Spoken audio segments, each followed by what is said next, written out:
네, 안녕하세요. 오늘은 작품 이야기가 아니라 좀 이상한 상상 하나를 끝까지 따라가 보려고 합니다. 이런 생각을 해본 적이 있습니다.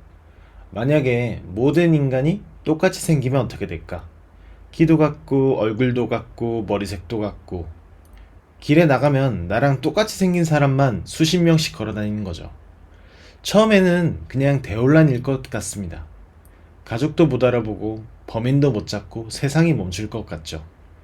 그런데 따져보니까 생각보다 그렇게 안 흘러가더라고요. 먼저 든 생각은 이거였습니다. 사람들이 가만히 있을까? 아닐 겁니다. 아마 바로 자기를 표현하기 시작할 겁니다.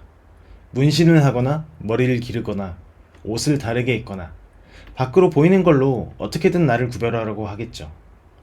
사실 이건 상상이 아니라 이미 벌어지고 있는 일입니다. 일란성 쌍둥이를 생각해 보면 됩니다. 거의 똑같이 생겼는데 부모는 결국 구별합니다.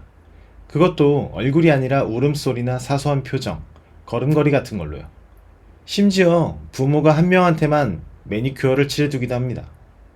재밌는 건 쌍둥이 본인들이 일부러 머리나 옷을 다르게 한다는 겁니다. 같아 보이는 게 싫어서요. 그러니까 똑같이 생겨도 사람은 곧바로 새로운 구별을 만들어냅니다. 그래서 그것마저 법으로 막으면 어떻게 될까? 그런 가정을 해봤습니다. 문신도 금지, 머리도 통일, 옷도 똑같이. 이것도 사실 우리가 이미 해본 일입니다. 군대를 생각해보세요. 다 같은 옷, 같은 머리. 그런데 그 안에서도 사람들은 칼같이 달인 전투복이나 사제 장비로 자기를 드러냅니다. 교복도 그렇죠. 바지통을 줄이고, 신발을 바꾸고, 작은 액세서리를 답니다. 다 막아도 사람은 더 미세한 걸로 비집고 들어갑니다. 그럼 다음은 뭘까? 저는 처음에 목소리라고 생각했습니다.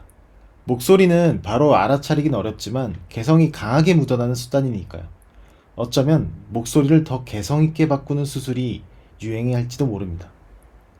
그런데 찾아보니 목소리는 생각보다 약한 카드였습니다.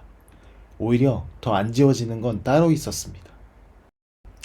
이게 이 상상에서 제일 흥미로웠던 부분입니다. 걸음걸이를 한번 보죠. 요즘은 CCTV가 걸음만 보고 사람을 알아봅니다. 이건 위조하기도 어렵습니다. 무의식적으로 나오는 거니까요. 냄새는 더합니다. 사람 체취는 유전자에 박혀 있어서 거의 못 바꿉니다. 갓난아기가 엄마를 냄새로 알아본다는 연구도 있었습니다. 그러니까 정리하면 좀 이상한 결론이 나옵니다. 우리가 제일 먼저 떠올린 외모는 사실 구별 수단 중에서도 꽤 약한 축입니다. 얼굴을 통째로 똑같이 만들어도 걸음과 냄새는 그대로 남습니다. 외모를 지운다고 사람이 안 구별되는 게 아니었습니다. 구별은 그냥 더 깊은 데로 자리를 옮길 뿐이었습니다. 그래서 끝까지 밀어붙여 봤습니다. 외모도 맞고, 목소리도 맞고, 걸음도 냄새도 다 지운다고 쳐봅시다. 그럼 마지막에 뭐가 남을까?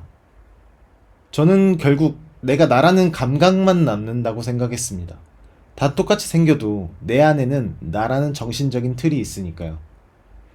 그런데 여기서 좀 이상한 걸 발견했습니다. 이게 실제로 흔들립니다. 사람한테서 개성을 지우는 실험을 해보면 자기를 인식하는 감각이나 책임감 같은 게 실제로 약해진다고 합니다. 번호로만 불리고 다 똑같은 옷을 입으면 사람이 진짜로 달라집니다. 그러니까 구별이 사라지면 나라는 것도 같이 흔들립니다. 여기까지 따라오다가 한 가지를 깨달았습니다. 저는 처음에 구별이 두 가지라고 생각했습니다. 나를 위한 구별과 남에게 보이려는 구별. 그런데 따져보니 이게 같은 거였습니다. 내가 나로 남는다는 건 결국 남들과는 다르다는 거니까요. 나를 표현한다는 건 비슷한 사람들 사이에서 구별된다는 거고요. 생각해보면 당연합니다. 나라는 거는 차이에서만 생깁니다. 다른 사람이 아무도 없으면 나라고 할 것도 없죠. 오래된 이야기이기도 합니다. 사람은 남의 인정 속에서 자기가 된다는 말도 있고, 의미는 차이에서만 생긴다는 말도 있습니다. 어려운 말 같지만 결국 우리가 방금 따라온 거랑 같은 얘기입니다. 구별을 만드는 건 허영이 아니었습니다. 그냥 나로 남으려는 일이었습니다. 그래서 좀 위험한 결론에 도달합니다. 모두를 똑같이 만들어도 인간은 기어코 다시 갈라섭니다. 그럼 인간은 영영 평등해질 수 없는 걸까요? 여기서 멈추면 너무 부정적입니다.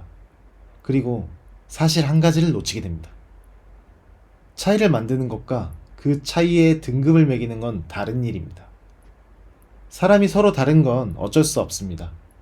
그런데 그 다름에 가격표를 붙이는 건 사람이 아니라 사회가 하는 일이죠. 그러니까 정확히 말하면 이렇습니다. 인간은 똑같아질 수는 없습니다. 하지만 그게 평등의 끝은 아닙니다. 진짜 평등은 모두를 똑같이 만드는 게 아니라 서로 다른 채로 누구도 지워지지 않게 하는 일에 가깝습니다. 사실 이런 상상은 먼 미래의 이야기 같지만 우리는 이미 반쯤 하고 있습니다. 다들 비슷한 필터로 사진을 찍고 비슷한 성형을 하고 비슷한 유행을 따라가죠. 얼굴은 점점 비슷해지는데 그 안에서 또 기를 쓰고 서로를 구별합니다. 모든 인간이 똑같이 생기면 어떻게 될까? 끝까지 따라가 보니 답은 생각보다 단순했습니다. 외모를 지워도 구별은 안 사라집니다. 그냥 자리를 옮길 뿐입니다.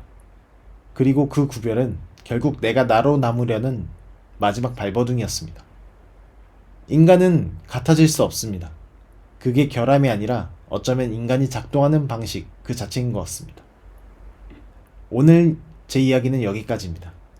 여러분은 어떻게 생각하시나요? 모두가 똑같이 생긴 세상에서 여러분이라면 무엇으로 자기를 표시하고 싶으신지 댓글로 남겨주시면 감사하겠습니다.